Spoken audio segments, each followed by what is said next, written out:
Hi, I've been doing art for a couple of years now, and I actually wanted to share some of the brushes I use on the regular with you guys. Now, I have this divided into two groups of brushes.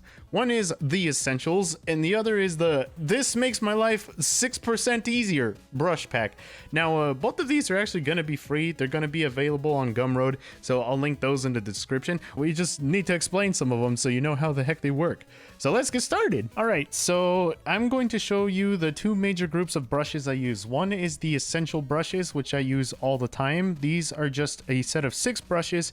I'd say that this actually gets around 90% of all of my illustrations done. So whether it's, you know, something that's more manga style or something that's painterly, that's usually done with these 6 brushes.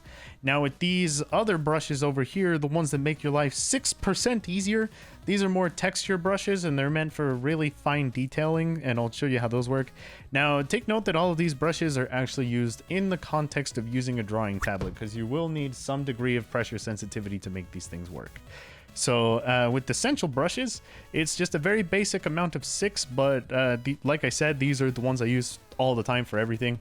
So you have the standard round brush, the standard soft brush, and then the real MVP here. Hard round pressure opacity. This is my favorite brush ever. I use this thing for everything. I use this thing to sketch. I use this thing to paint. And the reason I like it is because it not only has pressure sensitivity, it has opacity sensitivity. So the harder or lighter you press on the brush, it makes it easier to blend.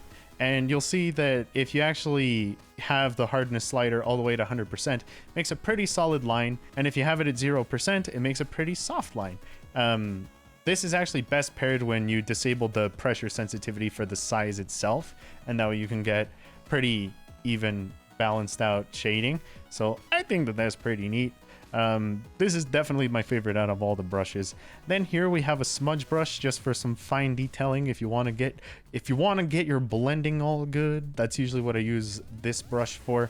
You want to use this thing sparingly because it's very resource intensive. If you're making big strokes like this one, you'll see that it lags super hard. So this brush is to be used sparingly. It's more for fine detailing, but it does work great when you do need it to work. This is for little bits, you know, little bits and pieces. Then we have this hair brush, which is more something that I use for kind of removing the hard edge from hair. So usually sometimes in my drawings, if I use the selection tool to block it in, I use this on the very edges of a drawing to actually make it not appear so uniform. So this helps break it down into smaller shapes. Then the smudge hairbrush over here is actually another smudge tool, and this one is actually something that I use a lot more than the hairbrush itself. I'll tend to make the hair itself as close as I can get it to what I want to be the finished result, and then I'll actually use this brush and I'll kind of, you know, go over things and make it look a little bit more like hair. So yeah, super useful. So these are the 6 brushes I use for most of what I do, and then the other brushes are kind of just case by case scenario. I figured it'd be fun to show you what they are, how they work, and then what drawings I use them in, just so you kind of have an idea of how to use those. But yeah, so let's get on to those ones. Okay, now for this brush pack of brushes that are supposed to make life 6% easier. These are kind of just brushes that I have made as I've been working on illustrations. So if there was a need that I had, I made a brush for it and I ended up saving it. That's how it got on this list. So some of them are very niche brushes and then others are more generally useful.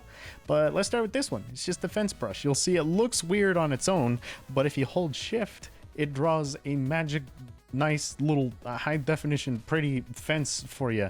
So that's what that brush should do. All right, now for the rivet brush, this one will need the pressure sensitivity turned off just so all of the shapes are uniform. But this one is actually something I use to draw all the bolts for a background in Hat in Time drawing. So this one I find just to be helpful whenever I need things to be spaced out. This is really good. Then you can lock the opacity and actually turn that into painting stuff. Now this next brush is a cross frill brush. So this is just a pattern.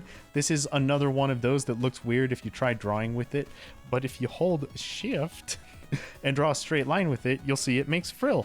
Now, this is the most useful when you can actually make the general shape on its own and then warp it to the actual drawing that you need it to fit around. So this is something that I use for official drawing from Genshin Impact.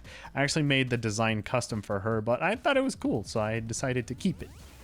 Now with this one, this brush has two versions. It has a large and a small. This is just a honeycomb pattern. So again, holding shift, you'll find that there's a trend with these brushes. Makes a nice little honeycomb hexagon-ish kind of pattern. So this is really good actually for clothing texturing if you want to add some kind of mesh or matting to your characters. And then honeycomb small is just that, but on a much finer scale. So you'll see just like that if you're working on a drawing that maybe needs things to not be as uniform.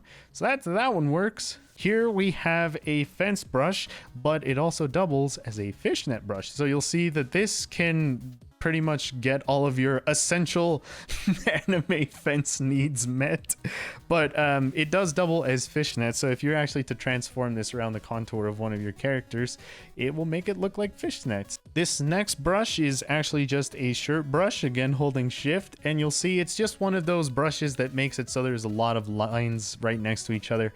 This is good for if you want to make a kind of clothing texture pattern for your characters. I use this one for a portal drawing that I made just to make the tank top seem a bit more like a tank top. So again, really useful. Pretty much if there's clothing that you want to add a little bit of extra texturing or detail to, that's a really good brush for that. Here is just a chain brush. This is a directional brush, so it will draw in whatever direction you want it to. Then you can lock the opacity later and then just make it, you know, fashion. Then here we actually have a sweater pattern. This brush is a bit more laborious just because I needed it for a very specific need. You'll see for this brush we will actually need the pressure sensitivity off just so all the shapes are uniform. If they're on, then it'll taper like that. But if the pressure sensitivity is off, then you'll see that you can actually make a pattern out of these. And then you can, you know, just copy and paste from here, but it'll make a nice little pattern here, which I actually use for a sweater. So in the Pokemon Shield and Sword drawing that I made, this is actually something that I use for the sweater. So it's just a lot of copy paste. And then once I was done with that, I just used the selection tool and then I just free transform and warped everything. And you'll see this applies to a lot of the brushes. I kind of get the texture down, warp it to what I need it to be, and then I'll go back and color it. This brush is a freaking godsend.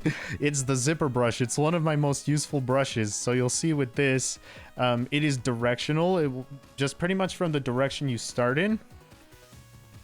That's what that'll do. So if your character needs a zipper, cool. If you need it to be facing the other way, flip your drawing upside down and then draw the other side of the teeth for the zipper. But I have used this in a bunch of drawings. This is just a brush that's great for when you want to add the teeth for a zipper, but you don't want to draw them all one by one. This thing makes it really easy, and it's directional, so it's one of my favorites.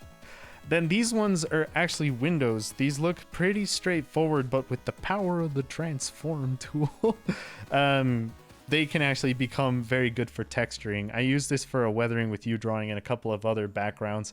It's just nice because it compounds. It's something that'll help you add a lot of details to your buildings and perspective drawings very quickly. And it's nice because you don't need to draw all the windows.